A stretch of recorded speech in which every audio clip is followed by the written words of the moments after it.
안녕하십니까. 하나님의 말씀이 나의 하루에 임재하는 시간 하나임입니다.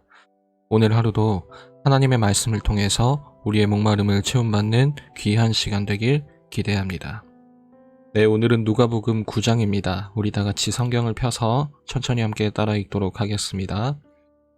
예수께서 12제자를 불러 모으사 모든 귀신을 제어하며 병을 고치는 능력과 권위를 주시고 하나님의 나라를 전파하며 앓는 자를 고치게 하려고 내보내시며 이르시되 여행을 위하여 아무것도 가지지 말라. 지팡이나 배낭이나 양식이나 돈이나 두벌 옷을 가지지 말며 어느 집에 들어가든지 거기서 머물다가 거기서 떠나라. 누구든지 너희를 영접하지 아니하거든 그 성에서 떠날 때에 너희 발에서 먼지를 떨어버려 그들에게 증거를 삼으라 하시니 제자들이 나가 각 마을에 두루 다니며 곳곳에 복음을 전하며 병을 고치더라. 군봉왕 헤롯이 이 모든 일을 듣고 심히 당황하니 이는 어떤 사람은 요한이 죽은 자 가운데서 살아났다고도 하며 어떤 사람은 엘리야가 나타났다고도 하며 어떤 사람은 옛 선지자 한 사람이 다시 살아났다고도 함이라.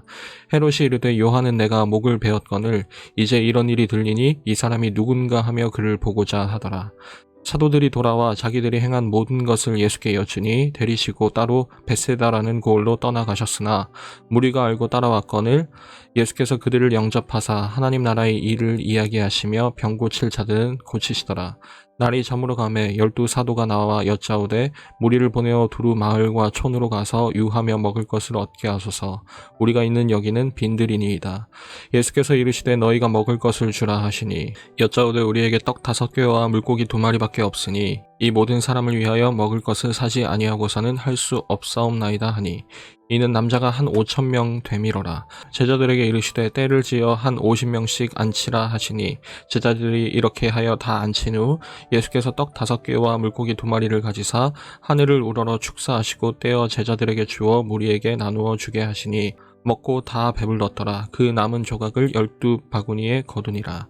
예수께서 따로 기도하실 때에 제자들이 주와 함께 있더니 물어 이르시되 무리가 나를 누구라 하느냐.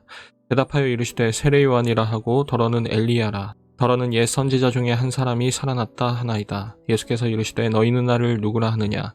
베드로가 대답하여 이르되 하나님의 그리스도시니이다 하니 경고하사 이 말을 아무에게도 이르지 말라 명하시고 이르시되 인자가 많은 고난을 받고 장로들과 대제사장들과 서기관들에게 버림받아 죽임을 당하고 제3일에 살아나야 하리라 하시고 또 무리에게 이르시되 아무든지 나를 따라오려거든 자기를 부인하고 날마다 제 십자가를 지고 나를 따를 것이니라. 누구든지 제 목숨을 구원하고자 하면 잃을 것이요 누구든지 나를 위하여 제 목숨을 잃으면 구원하리라. 사람이 만일 온 천하를 얻고도 자기를 잃든지 빼앗기든지 하면 무엇이 유익하리요. 누구든지 나와 내 말을 부끄러워하면 인자도 자기와 아버지와 거룩한 천사들의 영광으로 올 때에 그 사람을 부끄러워하리라. 내가 참으로 너희에게 이르노니 여기 서 있는 사람 중에 죽기 전에 하나님의 나라를 볼 자들도 있느니라. 이 말씀을 하신 후 8일쯤 되어 예수께서 베드로와 요한과 야고보를 데리고 기도하시러 산에 올라가사 기도하실 때에 용모가 변화되고 그 옷이 휘어져 광채가 나더라. 문득 두 사람이 예수와 함께 말하니 이는 모세와 엘리야라. 영광 중에 나타나서 장차 예수께서 예루살렘에서 별세하실 것을 말할세. 베드로와 및 함께 있는 자들이 깊이 졸다가 온전히 깨어나 예수의 영광과 및 함께 선 두 사람을 보더니 두 사람이 떠날 때에 베드로가 예수께 여짜오되 주여 우리가 여기 있는 것이 좋사오니 우리가 초막 셋을 짓되 하나는 주를 위하여 하나는 모세를 위하여 하나는 엘리야를 위하여 하사이다 하되 자기가 하는 말을 자기도 알지 못하더라. 이 말할 즈음에 구름이 와서 그들을 덮는지라.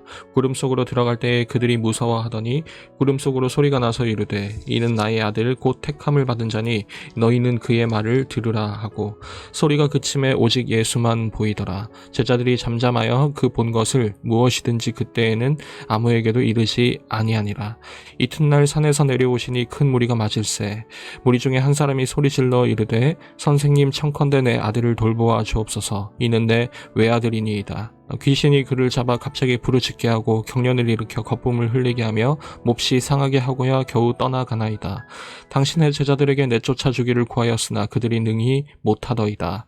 예수께서 대답하여 이르시되 믿음이 없고 패역한 세대여, 내가 얼마나 너희와 함께 있으며 너희에게 참으리요. 내 아들을 이리로 데리고 오라 하시니 올 때에 귀신이 그를 거꾸로 들이고 심한 경련을 일으키게 하는지라. 예수께서 더러운 귀신을 꾸짖으시고 아이를 낫게 하사 그 아버지에게 도로 주시니 사람들이 다 하나님의 위엄에 놀라니라.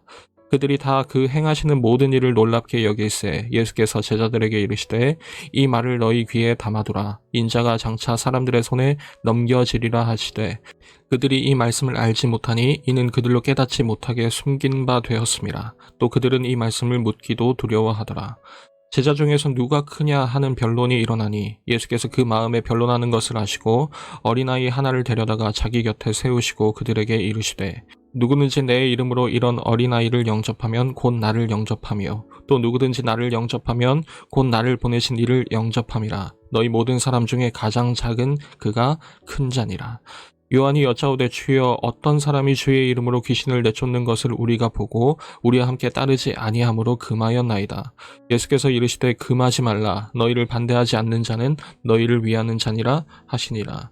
예수께서 승천하실 기약이 차감해 예루살렘을 향하여 올라가기로 굳게 결심하시고 사자들을 앞서 보내심에 그들이 가서 예수를 위하여 준비하려고 사마리아인의 한 마을에 들어갔더니 예수께서 예루살렘을 향하여 가시기 때문에 그들이 받아들이지 아니하는지라.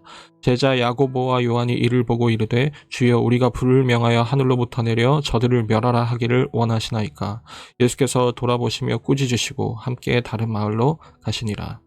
길 가실 때에 어떤 사람이 여짜오되 어디로 가시든지 나는 따르리이다. 예수께서 이르시되 여우도 굴이 있고 공중에서도 집이 있으되 인자는 머리 둘 곳이 없도다 하시고 또 다른 사람에게 나를 따르라 하시니 그가 이르되 나로 먼저 가서 내 아버지를 장사하게 허락하옵소서. 이르시되 죽은 자들로 자기의 죽은 자들을 장사하게 하고 너는 가서 하나님의 나라를 전파하라 하시고 또 다른 사람이 이르되 주여 내가 주를 따르겠나이다마는 나로 먼저 내 가족을 작별하게 허락하소서. 예수께서 이르시되 손에 쟁기를 잡고 뒤를 돌아보는 자는 하나님의 나라에 합당하지 아니하니라 하시니라. 여러분, 오늘 9장에 이르러서 누가복음은 큰 전환점을 맞이하게 됩니다. 오늘 50절까지의 내용을 끝으로 예수님은 갈릴리에서의 사역을 마무리하시고 51절에서부터는 예루살렘으로 가는 그 여정을 다루게 됐는데 이 부분은 누가복음만의 아주 독특한 이야기들을 많이 담고 있습니다. 십자가를 위해 나아가는 그 여정의 본격적인 첫 발을 떼기 전에 오늘 예수님은 제자들을 단단히 준비시키는데요. 그 내용은 어떠한 것인지 오늘 함께 살펴볼 수 있었으면 좋겠습니다.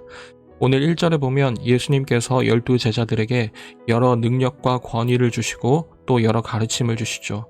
그리고 실제로 6절에 보면 예수님께 이 능력과 권위를 받은 12 제자들은 대단한 일들을, 대단한 기적들을 일으킵니다. 6절에는 이렇게 기록되어 있습니다.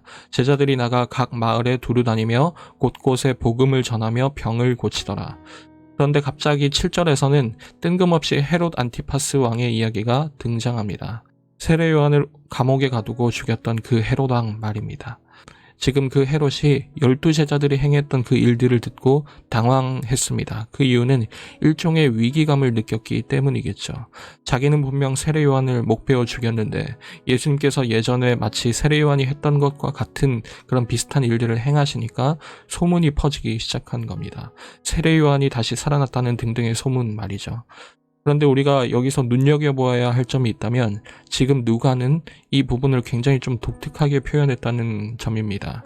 7절에서 헤롯이 들은 이 모든 일들은 사실 예수님이 직접 행하신 일들이 아니라 예수님께 권능을 부여받은 이 제자들이 행한 일들이었습니다.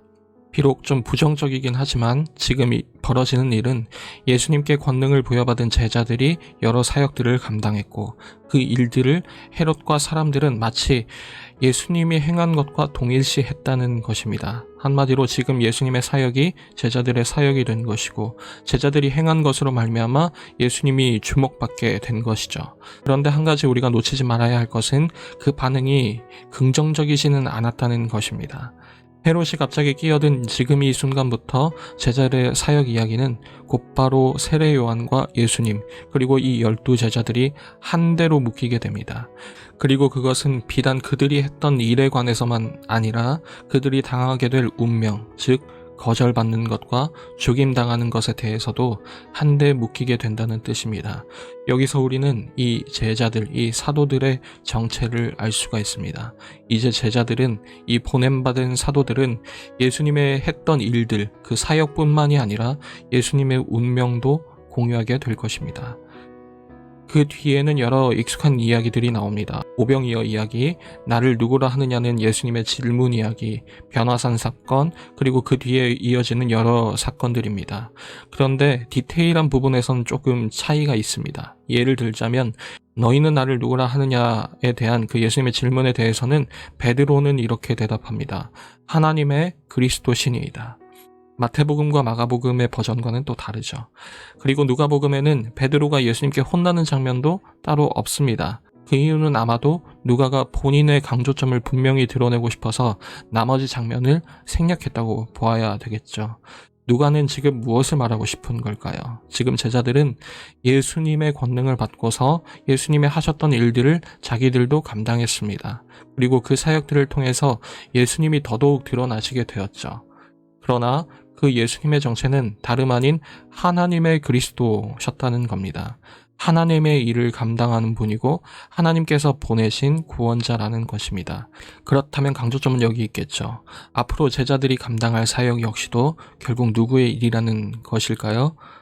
바로 그들 자신이 해낸 일들이 아니라 하나님의 일이라는 것을 잊지 말아야 하는 데에 그 강조점이 있지 않겠습니까? 그런데 이제 본격적으로 예루살렘으로 향하기 직전의 제자들의 모습은 영락없이 실패하고만 자들의 모습입니다. 그들은 귀신을 쫓아내지 못했고 고난받는 예수님에 대해서 이해하지 못했으며 서로 지금 누가 큰지 다투고 있습니다. 자기들이 귀신을 쫓아내지 못하니까 귀신을 쫓아내는데 성공한 다른 사람들의 활동을 제한하려고도 하죠. 그리고 그들을 향해서 예수님은 이렇게 말씀하십니다. 믿음이 없고 패역한 세대여 라고 말입니다. 여러분, 어제 8장, 어제 폭풍 속에서 제자들에게 너희 믿음이 어디 있느냐라는 그 질문과는 상당히 다르죠. 어제는 너희 속에 있는 믿음을 꺼내 보이라는 그런 뉘앙스였다면 오늘은 예수님께서 아예 너희는 믿음이 없다고 말씀하십니다. 여러분, 이 뜻이 무엇이겠습니까?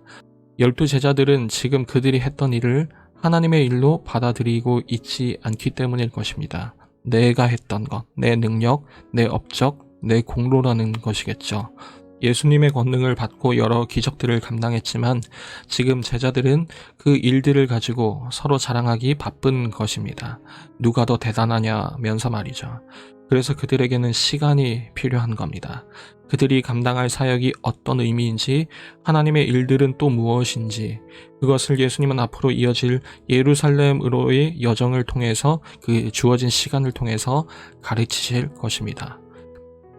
우리는 내일부터 이 누가복음에만 담겨있는 특별한 비하인드 스토리들을 살펴보면서 과연 제자들의 올바른 모습이 무엇인지, 제자들은 또 어떤 식으로 변화되어 갈 것인지, 그리고 그 과정에서 우리는 또 제자로 부름받은 우리의 삶에서 또 어떻게 살아가야 할지 깊이 깨닫는 그런 묵상 시간들이 이어졌으면 좋겠습니다. 매일 저녁 9시 하나님의 말씀이 나의 하루에 임재하는 시간, 오늘은 이것으로 마치도록 하겠습니다. 모두들 평안한 밤 되시기 바랍니다.